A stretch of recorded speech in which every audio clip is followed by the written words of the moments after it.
Take your filthy hands off my father! The cry rose from a voice far too small to carry such force, yet it cracked through the golden silence of Astra Private Wealth Lounge like a stone hurled through still water.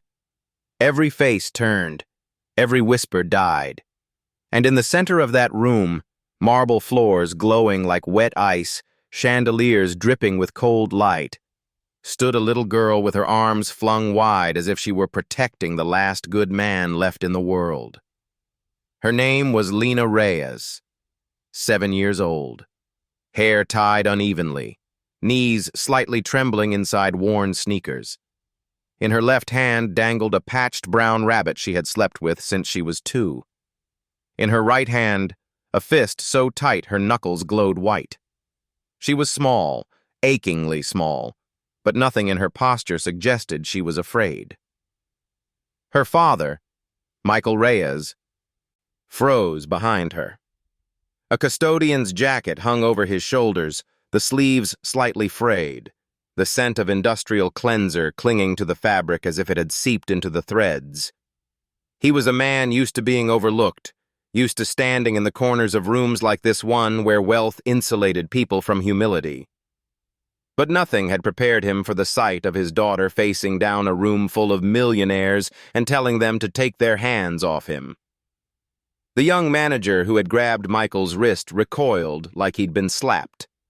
His expensive gelled hair, his $1,000 suit, the subtle varnish of arrogance in his posture, all of it looked suddenly flimsy in front of a child who stared with a fierceness he had never known. Silence pressed in. Michael touched Lena's shoulder gently, controlling his breath the way a man controls something fragile inside him. "It's all right, sweetheart," he said softly. "Your father's used to this." But the words tasted bitter, even to himself, because no man should ever become accustomed to being handled like a trespasser in a place built for other kinds of lives. Eyes watched them, not curious, calculating, measuring, sorting. People had a way of doing that without admitting it, deciding who mattered and who didn't. Michael felt the weight of every gaze on his clothes, on his hands, on the scuffed shoes he had polished the night before so they wouldn't embarrass his daughter. He had come to this elite banking floor only to honor his own father's last request. A sealed envelope, a number scribbled in fading ink. A sentence Michael still heard every time he closed his eyes. "Go to Astra when you turn 35. They'll tell you what I never could." Michael did not expect money. His father had been a factory mechanic, not a king. He certainly did not expect to find himself surrounded by people whose drinks cost more than his monthly groceries. He only wanted to fulfill a dying man's wish the way a son fulfills the last thing he can. The senior banker behind the counter cleared his throat, clearly intending to reassert control over the room, when a loud bang erupted from the balcony doors. Every head turned. Outside, a man drenched from head to toe clung desperately to the rain-soaked glass railing. His fingers slipped, his knees buckled. For a second, his silhouette against the storm looked like a torn piece of paper trembling in the wind. Gasps broke loose across the lounge. A woman stumbled back, clutching her pearls. A man muttered a curse and retreated behind an armchair. Someone shouted for security. But no one moved toward the balcony. No one except Michael. He didn't pause, didn't think, didn't weigh danger or consequence. He simply ran. The instinct to save was older than fear in him, and it ignited before thought could interfere. He threw open the balcony door. Rain slapped across his face with a cold so sudden it stole his breath. Just as the man's grip gave way, Michael lunged, grabbing the back of the man's jacket. The weight nearly pulled him forward. His shoes skidded on the wet stone. For an instant, the world narrowed to a trembling hand, a slick railing, the hollow drop beneath them. "I don't want to die," the man gasped through broken sobs. I'm sorry, I didn't mean, I was just cold." "I've got you," Michael said, straining every muscle, feeling the scream of his back, his arms, his lungs. "I've got you! Hold on!" He pulled.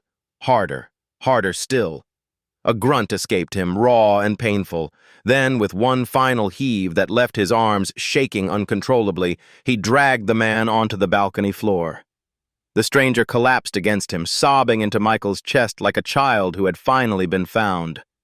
Rainwater ran in thin streams down Michael's face, but beneath it was something warm, relief, or perhaps the memory of the many hands he had wished would reach for him during the darkest years of his life, but never did.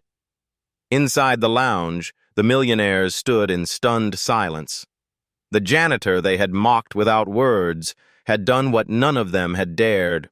Lena reached him first, wrapping her arms around his waist. Her face pressed into his soaked shirt, and her voice came out soft against the thunder. "I knew you'd help him, Daddy." Michael kissed the top of her head. "We help those the world forgets," he said quietly. "Because someday, that forgotten person might be us." Security finally arrived. They guided the trembling man toward an elevator, promising an ambulance, dry clothes. He looked back at Michael once, eyes wet and searching, as if trying to memorize the face of the man who had interrupted his ending. When Michael stepped back into the warm glow of the lounge, dripping water across the polished marble, the senior banker approached with a different kind of caution, not the wary superiority from before, but the awe reserved for someone whose dignity has just redrawn the room. "Mr. Reyes, is it?" he asked. "Yes," Michael said, suddenly aware of how out of place he looked. Custodian's jacket soaked, hair plastered to his forehead, his daughter clinging to his side. "May I see the envelope you brought?" the banker asked softly. Michael handed it over, water dripping from his sleeves. The banker entered the account number, read the screen, froze. He read again. His jaw slackened. His hand trembled ever so slightly. "Sir," he swallowed, voice barely above a whisper. "Your father, he left you something extraordinary." Michael blinked. "I don't understand." The banker's eyes never left the glowing screen. The room seemed to lean in with him. "Mr. Reyes," he said, voice trembling. "Your account balance is—" The moment before he finished the sentence felt like the breath the universe takes before shifting the fate of a man. "The balance is $63,481,902.77. For a heartbeat, the entire lounge forgot how to breathe. A few guests gasped. One man choked on his champagne. Someone dropped a phone that clattered loudly on the marble, the sound snapping several heads around. But not Michael's. His eyes stayed fixed on the banker's face, searching for the lie that should have been there. The trick, the misunderstanding, anything. Because nothing in his life had prepared him for numbers like that. He simply stared, his lips parting just slightly, as though a breath had slipped away and forgotten to return. That can't be," he whispered. "My father, he didn't have that kind of money. He worked in a factory. He changed out bearings and welded turbine casings. He never lived like—" "I know," the banker said quietly. "But he made investments. Long ago. Shares that matured far beyond expectation. Your father must have held them for years. Decades, possibly." Michael shook his head slowly, droplets of rain falling from his hair like pieces of disbelief cast off one by one. He remembered his father's hands, scarred, rough, stained with the colors of metal and oil that no soap could fully take away. He remembered the long shifts, the exhausted sighs, the way he always smelled faintly of steel even on Sundays. None of those memories aligned with the idea of a secret fortune quietly growing somewhere in the background of their modest lives. "That doesn't make sense," he murmured. "He never told me anything. He never acted like—" Sometimes, the banker interrupted gently, people hide their sacrifices so their children never feel the weight of them. The words hit harder than the rain on Michael's skin. Something inside him tightened, a knot that felt like grief and gratitude woven together. Lena tugged his sleeve, eyes wide. "Daddy, does that mean we're rich?" Michael looked down at her, the only anchor he had left in that moment. Her cheeks were still flushed from yelling, her small hands still cold from gripping him so tightly. To her, the world could still change in a single sentence. To her, life could still hold miracles without asking permission first. I don't know," he whispered. He wasn't sure how to answer because the truth felt too big, too unreal, too heavy to hold. And even if the number was true, he didn't yet understand what it meant for them, or if he was ready to know. The banker took a respectful step back, as though giving Michael room to breathe again. "Your father left instructions," he said softly. "They're stored in our system. There's also a sealed letter in the safety deposit box associated with this account. He wanted you to have it only when you came in person." A letter. A voice from the past reaching forward into a life that had already taken so much from him. Michael felt Lena's hand tighten around his. "Can I see it?" he asked. "Of course," the banker replied. "If you'll follow me?" The crowd parted like water around a stone. No one dared make a sound. Their earlier disdain had dissolved into something closer to reverence, but Michael didn't feel elevated by it. He didn't feel powerful or vindicated. If anything, he felt smaller beneath the enormity of what he was walking toward. They were led to a private room. The door clicked shut behind them, muffling the outside world. The banker opened a small steel box and carefully removed a thick, cream-colored envelope, its edges slightly worn, as though someone had held it many times before deciding it was ready to leave their hands forever. Michael reached for it. His fingers brushed its surface, and something inside him trembled. He could see his father's handwriting even before turning it fully toward himself. "For my son, Michael. Open only when you know why I stayed poor." He stared at the words, pulse loud in his ears. "Why I stayed poor." The phrase struck something he couldn't name. He sank slowly into the leather chair as if his legs could no longer trust the ground. Lena climbed onto his lap, her small weight grounding him in the moment. "Daddy, open it," she said, voice barely above a whisper. He hesitated, then slid a thumb beneath the seal. The paper tore with a soft, irreversible sound. A breath escaped him. He unfolded the letter. His father's handwriting, steady, patient, familiar, looked back at him. "Michael, if you're reading this, then I am gone. And you have just learned the truth. I hid from you your entire life. I know you're confused. I know you're probably angry. But before anything else, I need you to understand something simple. The wealth you saw today was never meant for me. I didn't need it. You did. Lena did. Your future did. I stayed poor because I wanted you to grow strong. I wanted you to know the world without shortcuts. I wanted you to earn your dignity, not inherit it. I watched you become a father, a good father, a gentle man in a hard world, a protector of people no one else sees. I knew then that you were becoming someone who could carry the burden of wealth without letting it rot you." Michael blinked hard, but the words blurred anyway. "There will come a moment when someone will need you. Someone on the edge. Someone the world has thrown away. When that moment comes, I hope you choose to reach for them, because that is who you are. And when you do, that's when you'll truly understand why this money belongs to you, not me. If you're reading this on the day you saved a life, Then everything worked exactly as I prayed it would.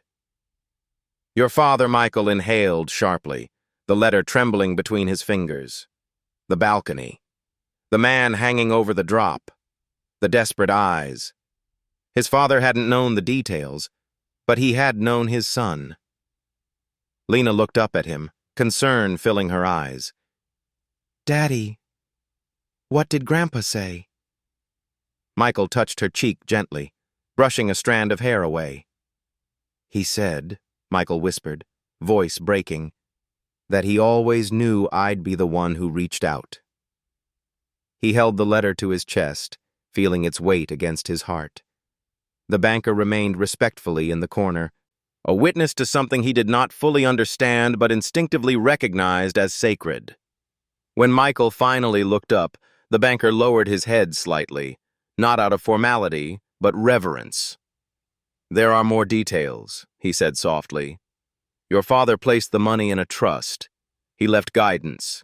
He wrote that you should not be rushed into new houses, new cars, new ways of living. Decisions made in shock, he said, are rarely wise." Michael almost laughed, a small, shaky exhale. That sounded exactly like his father, the man who took 3 weeks to choose a new brand of work boots, who wrote grocery lists with military precision but decided dinner based on whatever food was about to expire. "There is also a smaller letter," the banker added, opening the box once more. "Addressed to Lena." He handed Michael a second envelope. Lena's eyes widened at the sight of her name written in the handwriting of a man she barely remembered but still mourned. "Do you want to open it here?" Michael asked. She shook her head. "At home. Grandpa letters should be read where it's warm." He kissed her forehead. "Okay, sweetheart. At home." When they stepped back into the lounge, the young manager who had grabbed Michael's wrist earlier stood near the entrance, pale and restless. Shame had drained the color from him, leaving a thin silhouette of a man who now realized he had tried to push aside someone whose dignity was far deeper than his own. As Michael passed, the manager swallowed hard and stepped forward.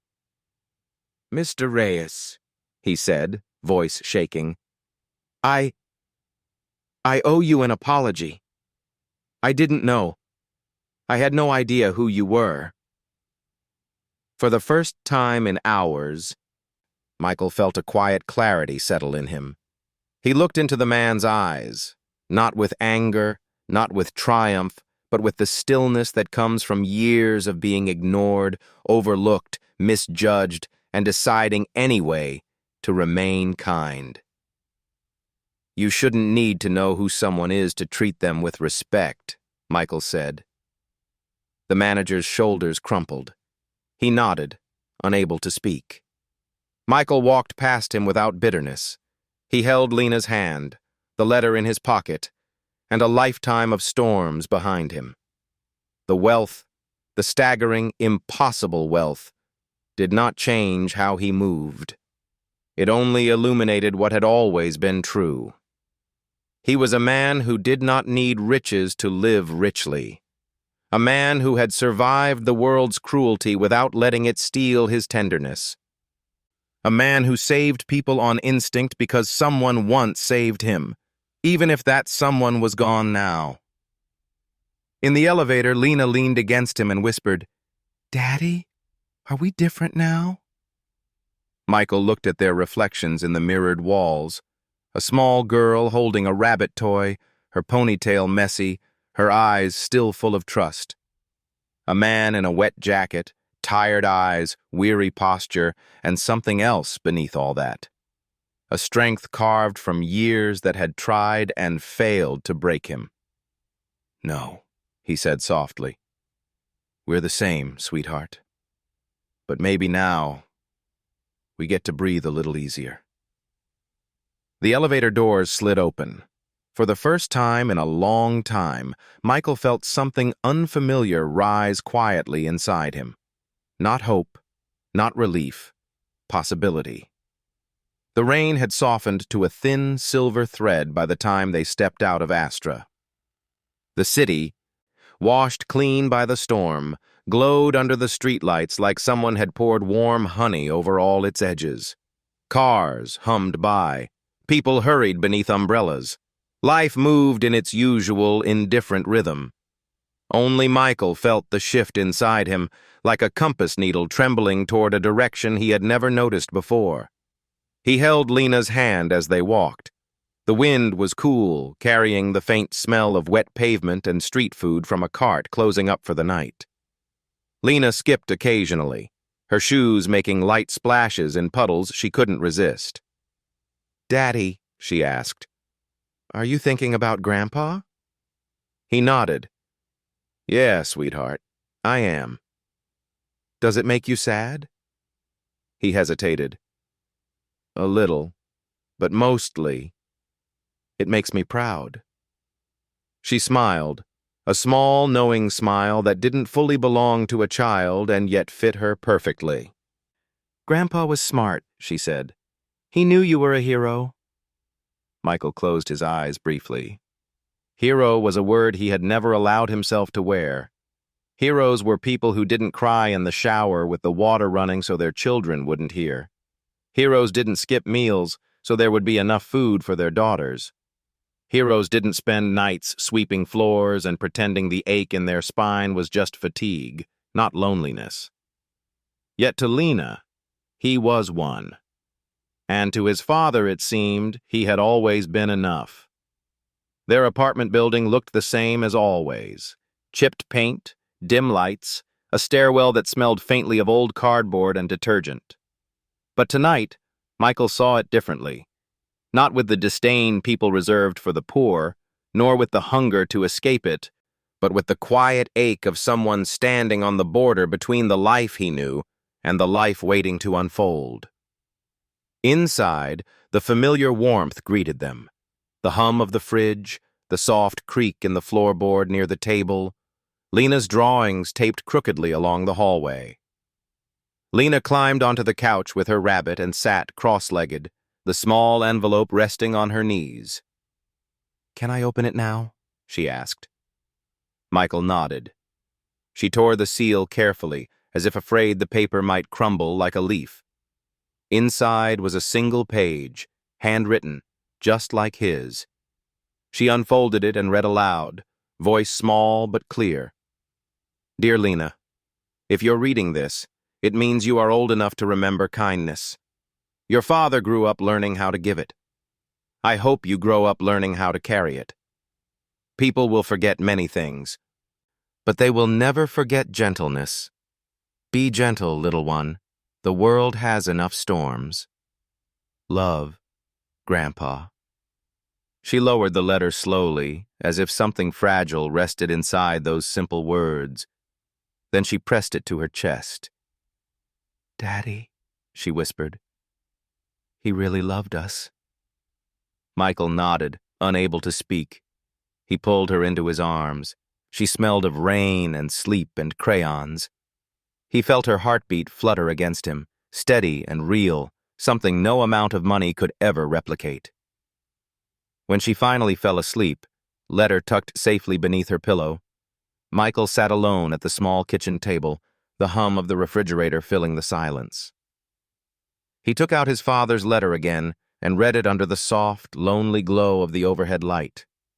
Every sentence felt heavier the second time, as though the ink had grown denser. So, $63 million was not a gift. It was a command, a duty, a weight, a chance.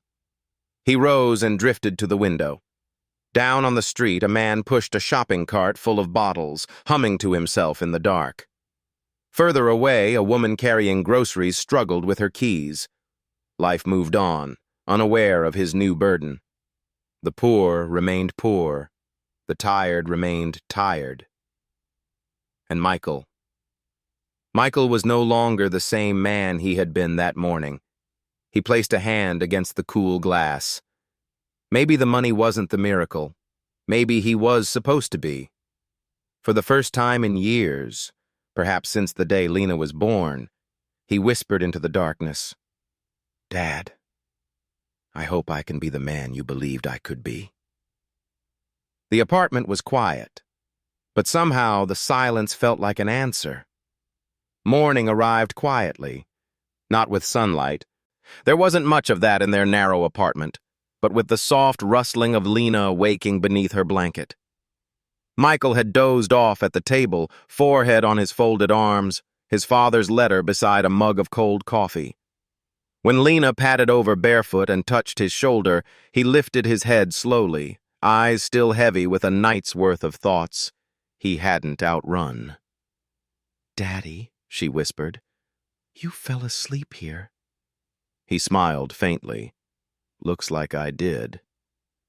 "Did you dream about Grandpa?" "No," he said. "I think he dreamed about us." She giggled in that sleepy way children do, where even their laughter feels like sunlight. It struck Michael with a warmth he hadn't known he needed. They began their quiet ritual of survival: toast, too much butter, her favorite jam, the old backpack he had stitched 3 times, the rabbit plush tucked safely inside because school can be scary. They headed down the stairwell hand in hand. The building smelled of dust and detergent, as it always had. On the second-floor landing, they heard a faint cough. A man sat slumped against the wall, thin, unshaven, clothes still damp from the previous night, arms wrapped around himself as though trying to hold in a cold that had seeped too deeply to shake off. His eyes were closed, but not in rest, more in defeat. Michael recognized him before memory had time to process the shock. The man from the balcony. Lena's grip tightened. "Daddy, that's him?" Michael nodded slowly. He approached gently, kneeling a few feet away. "Sir?" he asked softly. "Are you all right?" The man opened his eyes, hollow, rimmed red, carrying the exhaustion of someone surviving hour by hour. When he focused on Michael, shame flickered across his face. I didn't know where else to go," he rasped. "Shelter was full. I saw you come in. I just needed a place out of the wind. I'm sorry. I'll go." "How long since you ate?" Michael asked. The man's throat bobbed. "Yesterday morning." Michael stood and glanced at Lena. "We're going to be a little late for school," he murmured. She nodded immediately. "He's cold, Daddy." Children see truth without the armor adults build. Michael offered the man a hand. "Come upstairs," he said. "We'll get you something warm." The man shook his head weakly. No, you already did enough. I'm not here to take advantage." "You're not," Michael said. "You're here because you're cold. That's enough." They climbed the remaining stairs slowly. Michael's hand never left the man's arm. The stranger moved with the caution of someone expecting rejection at any second. Inside the apartment, warmth wrapped around them instantly. Michael settled him at the table, wrapped a blanket over his shoulders, and put water on the stove. "Oatmeal okay?" he asked. The man nodded, eyes down. Lena placed her rabbit plush on the table across from him, as though offering comfort in the only language she had. He stared at it, almost smiling. "It's been a long time," he whispered, "since anyone's been kind to me without wanting something." Michael stirred the pot, added extra sugar, extra milk powder. Simple food, but hot. He set the bowl in front of the man. "Eat first," he said. "We'll talk later." The man ate slowly at first, then with a shaking hunger that broke Michael's heart. Every spoonful looked like it was rebuilding a piece of him, one fragile bit at a time.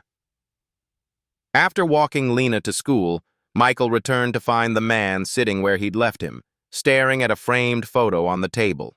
Michael holding a newborn Lena, exhaustion carved into his face, love glowing in his eyes.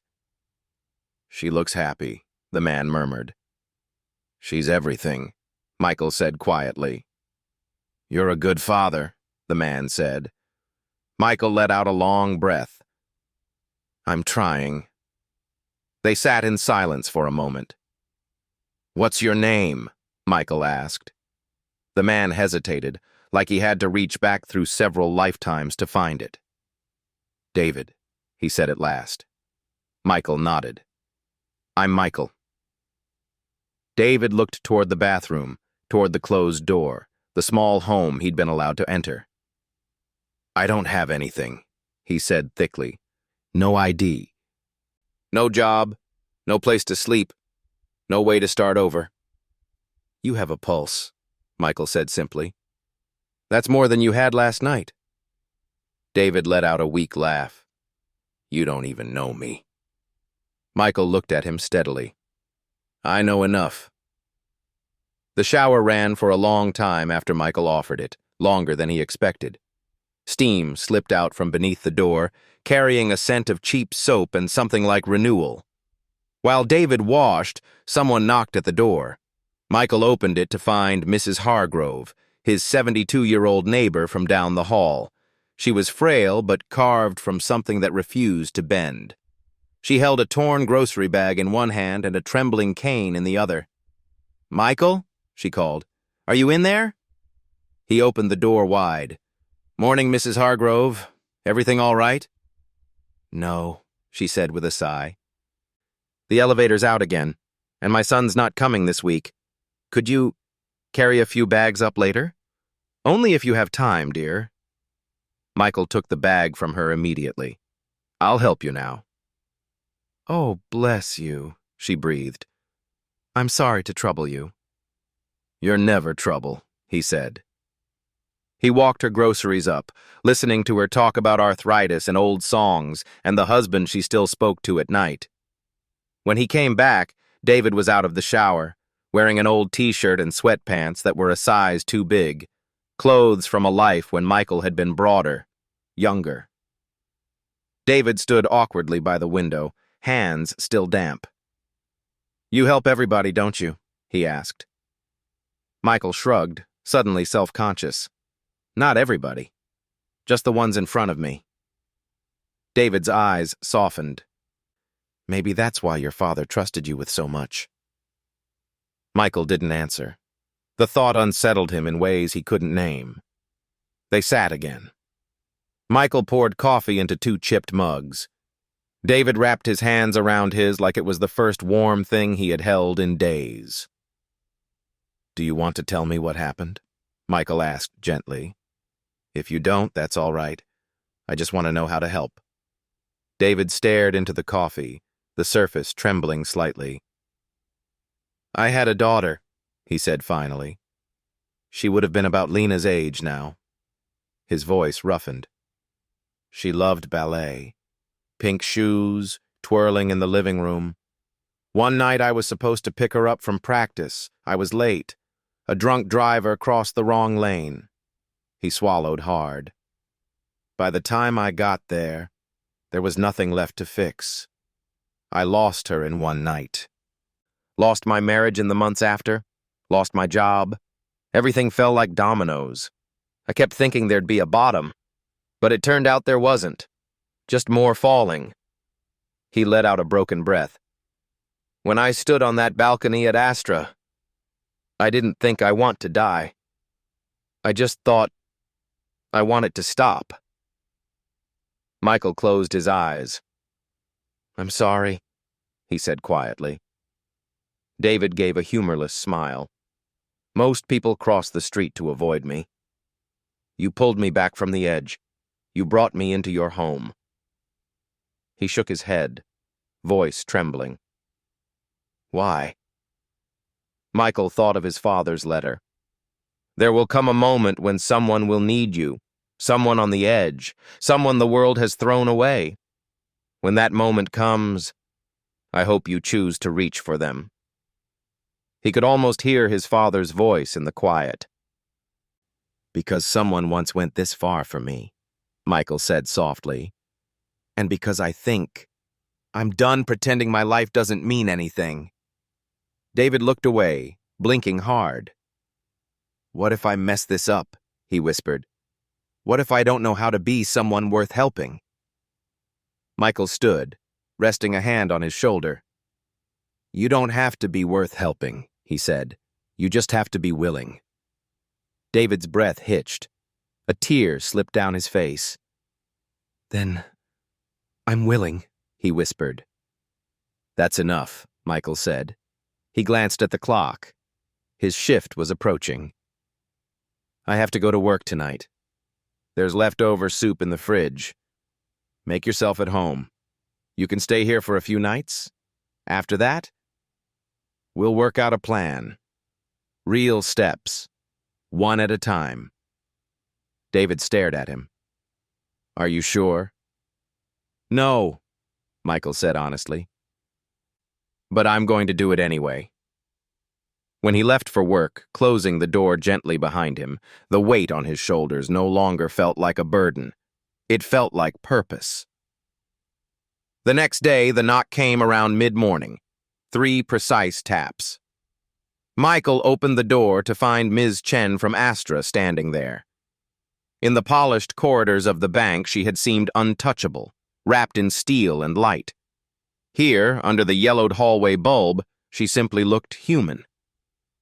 She held a sealed envelope in her hands.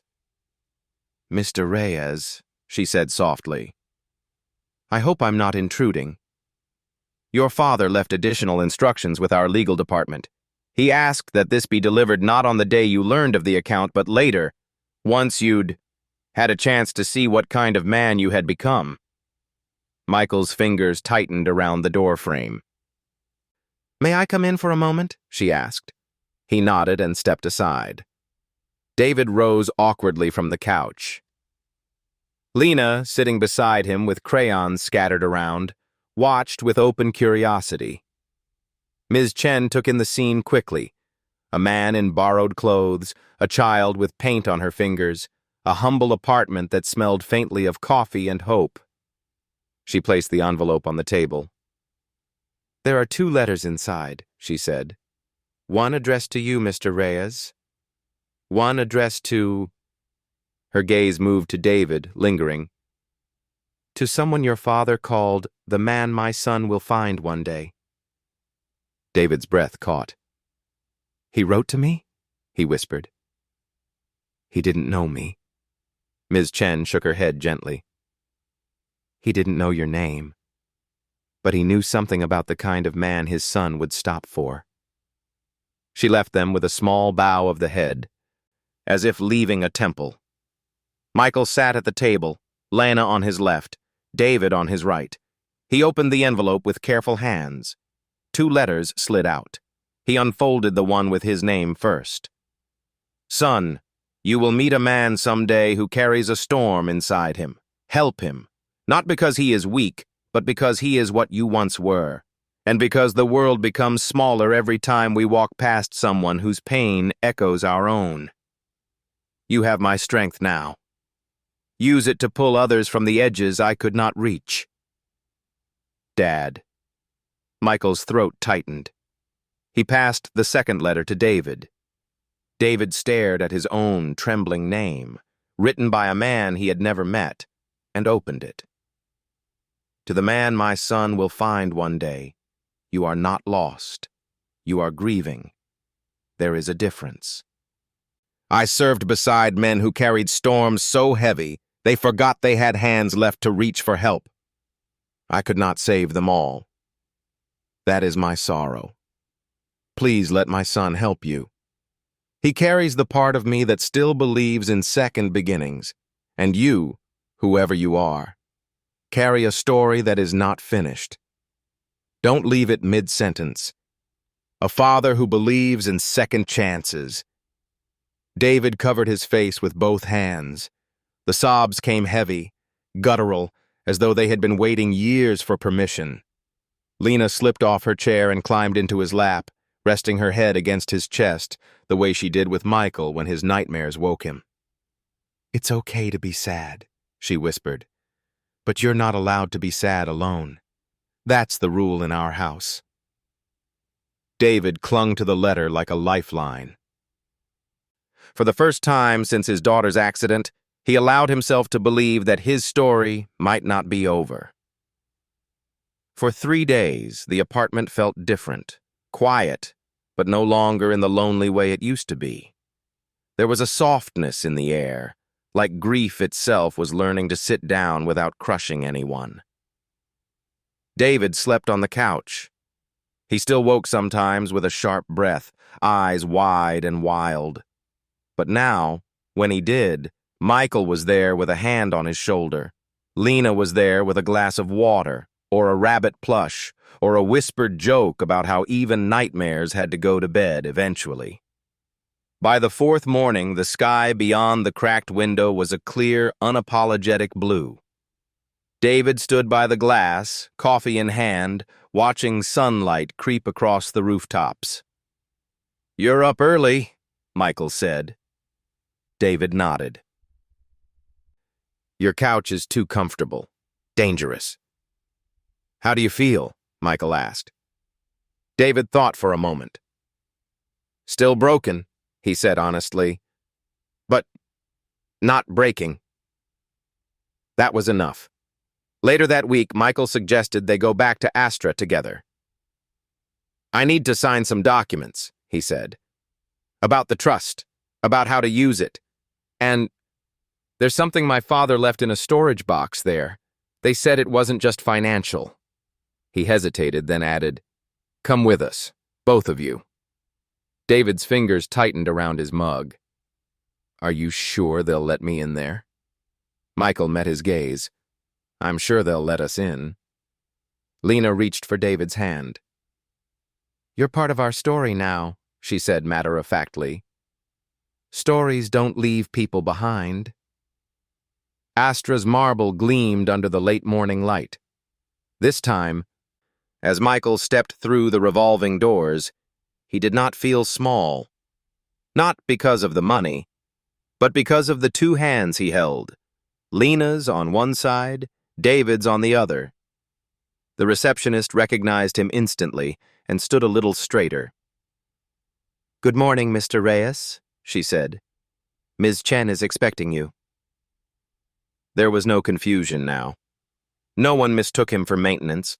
No one gestured toward a service entrance. But the memory of how they once saw him lingered in the back of his mind, not as a wound, but as a reminder. Ms. Chen greeted them with a respectful inclination of her head.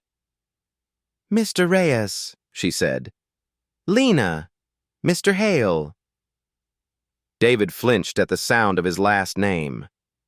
He hadn't heard it spoken with respect in a long time. "This way," she said. She led them into a quiet office where a wooden box sat on the table. It was simple but beautiful, its surface worn smooth with time. On the lid, 3 waves crossed and rose, a pattern Michael recognized from his father's old jacket patches. "Your father asked that this box be opened only when all 3 of you were present," Ms. Chen explained. "He wrote that healing rarely happens in isolation." Michael's hands trembled slightly as he lifted the lid. Inside were 3 objects: a photograph, a folded piece of paper, a brass key. Lena reached for the photograph first. It showed a younger Michael, barely 20, standing beside his father. Behind them, a group of men in uniform stood shoulder to shoulder on the deck of a ship. Eyes tired, shoulders squared, the kind of hope that understands cost. On the far right, holding a small girl on his hip, was David. Or rather, a much younger version of him. A version who still had light in his eyes, who hadn't yet learned what it felt like to lose everything.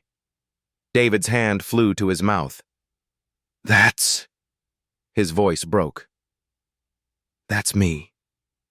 And my daughter." He stared at the photo as if touching it might wake him from a dream. "Your father, he served with me?" he asked. Michael swallowed. "He never talked much about those years," he said. "Just said there were storms he'd already walked through and didn't need to describe." He looked at the photograph again, at the man his father had once been, at the man David had once been. "I didn't know he saved your life back then." David's shoulders shook. "He did," Twice, he whispered. I lost touch. Life got messy. I always meant to find him, to thank him properly. Michael placed a steady hand on his shoulder. He forgave you long before you asked, he said. Lena's fingers brushed the folded paper. What does this one say? She asked. Michael opened it carefully. His father's handwriting met him again. To the three of you, if you're opening this, then the world has already done its best to break you. I am sorry for that. I could not stop the storms. I could only try to leave you shelter. Michael, you carry my name and my stubborn heart. David, you carry a wound I recognize. Lena, you carry more light than either of them know how to hold. This box does not hold money. It holds the things I never told you. The records of where the investments came from. The charities I wanted to help but never could. The names of men I served with who had no one left to remember them. I am not asking you to become heroes. I am asking you to become kind. Wealth is not measured by accounts, but by the number of lives you choose to stitch back together. Help each other. That is the inheritance. Dad. The brass key glinted softly where it lay. Numbers were engraved along its base. It's a storage unit key, Michael said quietly. Old district by the docks. Ms. Chen nodded. Your father rented it years ago. He wrote that what's inside isn't valuable in money but precious in meaning. Lena picked up the key, turning it in her fingers like a small, heavy miracle. Can we go see? She asked. Michael looked at David. David wiped his eyes with the back of his hand. Not today, he said softly. I think my heart isn't ready yet. Michael nodded. He understood. Some doors had to remain closed until the people opening them were strong enough to carry what waited inside. He took the key from Lena, pressed it into David's palm, and folded the man's fingers over it. Then you decide when, he said. We'll open it together. They left Astra with no fanfare. No one clapped or cheered. The city outside went on as it always had. Sirens in the distance, buses sighing at curbs, the smell of coffee and exhaust tangled in the air. But for three people walking down that sidewalk, everything had changed. A janitor who was no longer just a janitor. A broken man who was no longer just broken. A little girl holding a rabbit toy and the fragile future of two families in her small hands. There were $63 million in an account with Michael's name on it. But when he looked at Lena skipping ahead and David walking quietly beside him, shoulders a little straighter than they had been days ago, he understood something with perfect clarity. His father hadn't really left him money. He had left him people. The man on the balcony, the neighbor with the torn grocery bag, the broken friend from an old photograph, the little girl repeating the rule of their house. No one is allowed to be sad alone. This was the true inheritance. The accounts were only tools.